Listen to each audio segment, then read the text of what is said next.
তামিলনাড়ুর বিনিশা উমাশঙ্কর নামটার সঙ্গে তোমরা অনেকেই পরিচিত। মাত্র 15 বছর একটি মেয়ের আবিষ্কার সারা দুনিয়াকে চমকে দিয়েছে।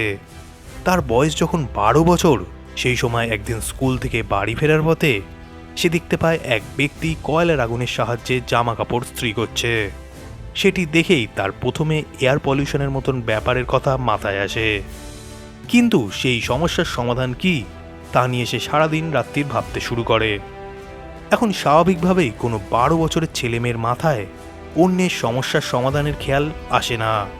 সে যাই হোক, ভিনিশা যে অসাধারণ তা এখান থেকেই বোঝা যায়।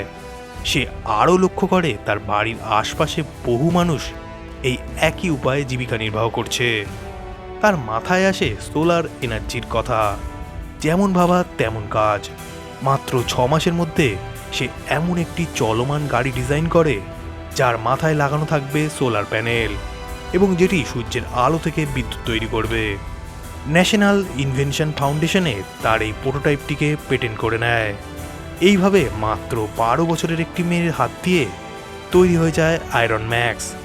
তার এই আয়রন ম্যাক্স এতটাই জনপ্রিয়তা পেয়েছে যে স্কটল্যান্ডের গ্লাসগো শহরের জলবায়ু পরিবর্তন সংক্রান্ত বিষয়ে বক্তব্য রাখার জন্য তাকে আমন্ত্রণ করা হয়েছে। সে তার এক ইন্টারভিউতে বলে, আমি স্যার ডেভিড অ্যাটনবরার একজন ভক্ত।